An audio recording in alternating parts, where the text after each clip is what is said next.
세월이 좋아지다 보니까 여러 가지 시술들이 많이 생겼는데요. 이름만 되면 아는 시술부터 새로운 시술까지 그러다 보니 시술에 관한 궁금증도 굉장히 많아진 것 같습니다. 오늘 댓글을 통해서 한번 여러분의 질문을 살펴보도록 하겠습니다.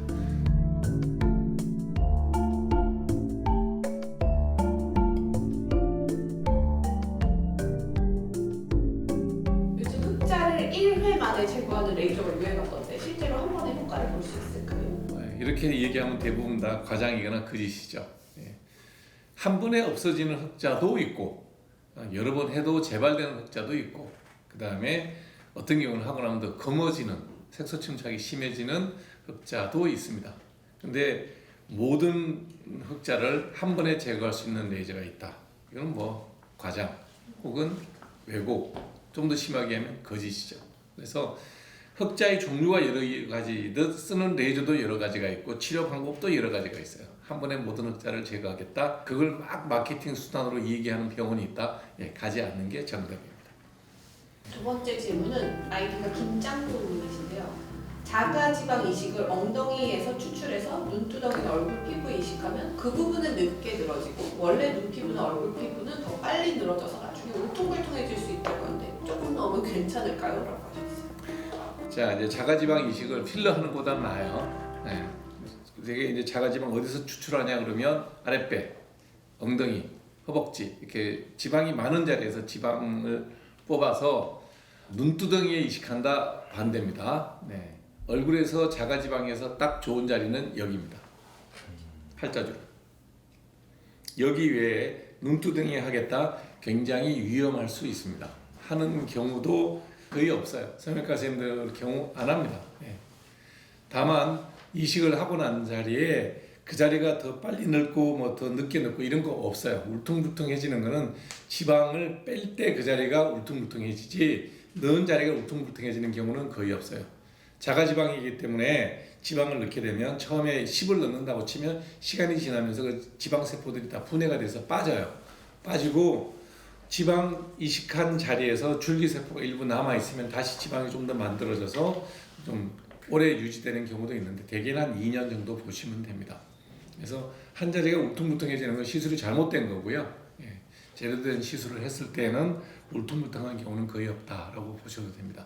다만 이제 우리가 비만 치료의 목적으로 하복부라든지 허벅지에서 지방을 이제 막 빼내는 경우가 있거든요. 지방 제거를 하게 되는데 그러면 그러고 난 다음에 울퉁불퉁해지는 경우는 있습니다. 그러니까 지방 이식보다는 지방 제거, 지방 흡입 후에 생길 수 있는 부작용이다라고 보시면 돼요. 또 자가지방 이식 물어본 다른 분이 계시네요. 눈 사이 콧들이 한자로 이자, 숫자 이자주름도 지방 자가 이식 좋을 듯한데 팔자주름만큼 효과 있을까요? 아니요. 그러니까 우리가 여기 미간에다가 이제 자가지방 이식하는 경우는 거의 없고요. 미간에다가 뭔가를 집어넣는 이유는 코 높이는 성형을 하기 싫어서 필러 중에 딱딱한 필러를 넣는 경우는 있어요. 지방으로 그런 효과를 얻기가 어렵습니다. 여러분들이 자가지방 이식에서 뭔가 만족한 효과를 얻겠다. 8팔자 요 정도가 만족스럽다라고 보시면 돼요. 이향님이요. 저는 켈로이드 체질인데 하안검 수술을 하고 싶은데 문제가 될까요? 성형외과 선생님들은 눈 밑은 켈로이드 안 생긴다고 하는데 정말인지 궁금해요. 99.99% 맞는 얘기입니다. 근데 뭐 전혀 안 생긴다고 장담은 못해요.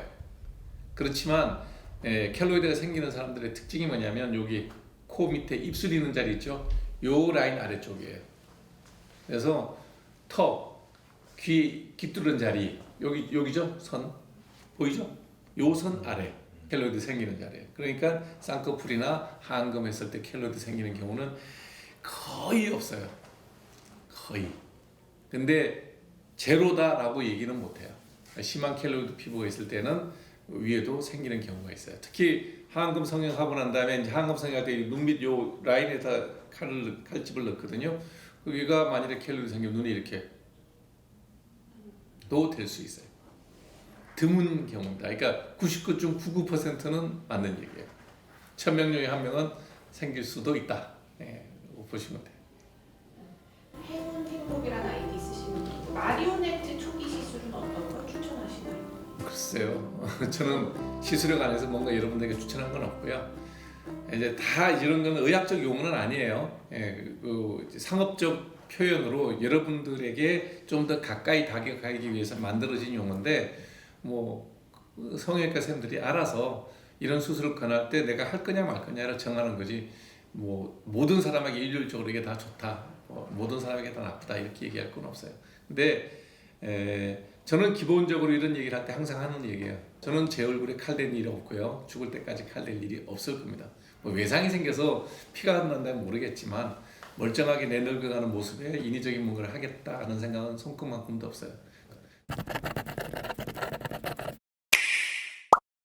시술 부작용에 관한 질문도 좀 많았는데요. 네. 이균희 인생 팁이라는 아이디 쓰시는 분이 63세 여성인데 미니 거상을 했는데 옆 볼이 패여서 땅콩 얼굴이었다. 이런 것. 그래서 성형 수술의 미니 거상이라는 게 뭘 했는지 모르겠는데 양볼이 이렇게 패였다는 얘기거든요. 이렇게. 예. 그러면 뭐 거상을 해서 생기는 경우는 아닐 거예요. 우리가 얼굴을 당기는 방법 중에 여러 가지 방법들이 있는 중에 그 실리프팅 같은 걸 하게 되면 그 과정 중에 지방에서 어떤 손상이 생기고 지방층의 손상으로 인해서 뭐 이렇게 패일 수가 있는데 대개 지방 손상이라면 그거는 뭐 여러 가지 방법으로 다시 복원을 시킬 수가 있죠. 지방 이식을 하는 게 제일 좋은 방법이죠. 그래서 그런 경우라면 지방 이식을 고려해 봐야 되고 제일 먼저 여러분이 성형을 했을 때 생기는 부작용 혹은 만족도가 떨어지면요. 제일 먼저 해야 될 일이 뭐냐면 성형하셨던 주치의랑 상의하는 게 제일 나아요. 왜냐하면 피부 밑에서 무슨 조작을 했는데 뭘 했는지 알 수가 없잖아요. 그리고 그분이 제일 잘 알아요.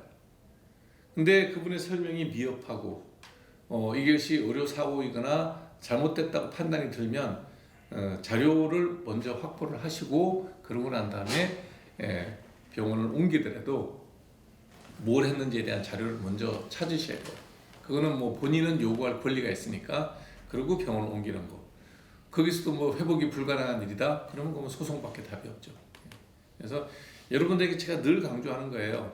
미용 성형 수술은 하지 않아도 되는 수술을 하는 겁니다. 그로 되게 신중하게 생각하셔야 돼요.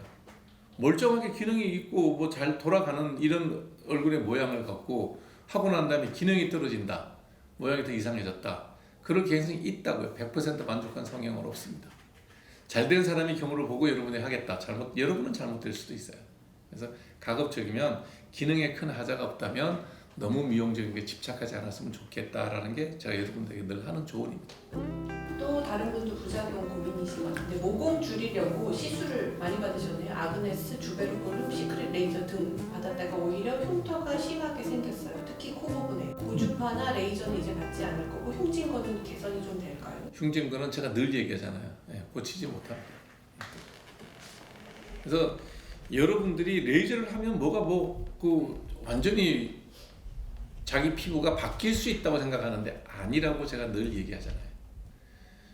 뭐 모공을 줄인다. 제가 모공 넓은 걸로 여러분들이 질문하면 제가 늘 하는 답변은 1번이 뭐예요? 피지선을 말려야 되니 약 먹고 약 바르세요. 그게 모공을 줄일 수 있는 첫 번째 단계이고 가장 안전한 방법이에요. 레이저는 그 상태에서 피지가 분비되는 걸 누를 수 있는 다른 약재를 이용해서 끊임없이 상태가 잘 유지가 되면 그 다음에 레이저 시술을 하는 거는 뭐 나쁘지 않으나 시술을 했을 때 나아지는 정도가 20-30% 아주 낮아요. 이게 이만한 모공이 이렇게 좋아지는 거지 이 모공이 없어지는 게 아니라는 거예요. 근데 자꾸 여러분 환상을 갖고 있죠. 그래 무리하게 되는 거고 무리하다 보면 외려 안 좋은 부정적인 일이 생길 경우가 더 많죠. 근데 여기 흉이라고 표현을 했지만 그게 뭐 이 모공이 더 넓어지거나 그런 일은 없고요. 아마 빨갛게 된 홍반이 남았을 가능성이 많은데요. 그 홍반은 세월이 지나면 저절로 없어집니다. 또 그거 고친다고 레이저라고 하지 마세요. 가만두세요. 우리 피부나 우리 그 몸은 살아있는 생체이기 때문에 자연적인 회복력이라는 게 늘 있습니다. 붉은색 자국 남은 거 되게 2-3년이면 다 없어져요. 네. IDPGA님이 피부과 레이저 시술 강도를 세게 해서 받은 이후로 약간의 자극만 가도 피부 아주 조금 리치한 크림을 발라도 피부가 다 뒤집어져요. 선크림 안 바를 수도 없고 물로만 사용하면 지워지지도 않고 어떻게 지워야 할지 그리고 선크림은 무기자차, 유기자차 다 상관없을지 물어보셨어요. 자 일단 PGAU님께 제가 설명드릴 거는요. 레이저를 세고 했다서 피부가 자극되지는 않아요. 이분은 지루성 피부염이나 주사성 여드름과 같은 본인이 갖고 있는 피부염이 있을 개연성이 많아요. 레이저를 세게 했다 그래갖고 흉이 질 수는 있어요. 예. 그것 때문에 피부가 예민해지는 경우는 없습니다. 30년 전에 나온 레이저 중에는 그런 레이저도 있었어요. 지금 나온 레이저는 그런 레이저는 없습니다. 그러니까 저는 이분의 성함도 모르고 이분이 무슨 레이저 했는지도 모르지만 레이저의 시술 강도가 세서 피부가 자극이 가는 게 아니라 이분은 지루성 피부염이나 주사성 여드름이 생길 개연성이 훨씬 더 높아요. 그래서 본인이 갖고 있는 피부 타입에 따라서 적절하게 약제를 사용해서 본인의 피부를 치료하는 게 중요하고요. 잘 치료가 되면 네 취향 크림을 바르든 선크림을 바르든 유기자차를 바르든 별 문제 없다는 거예요. 이게 피부에 병이 있는 거지 레이저의 부작용은 아니다.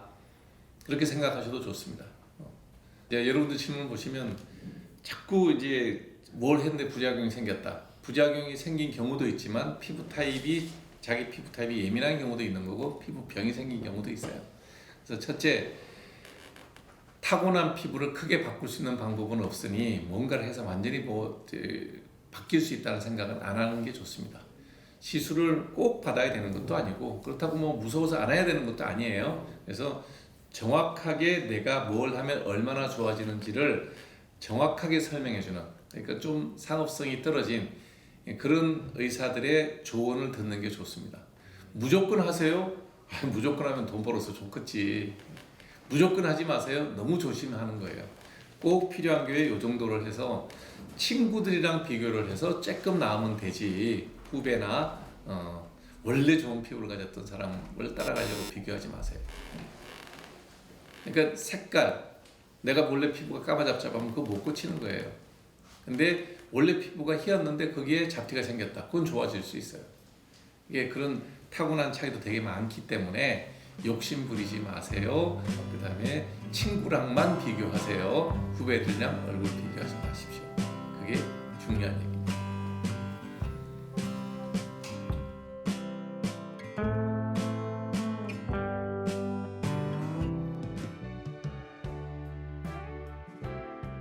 셀코TV와 저 한익병이 준비한 오늘의 영상이 기대되신다면 구독, 좋아요, 알림 설정 꼭 부탁드리겠습니다.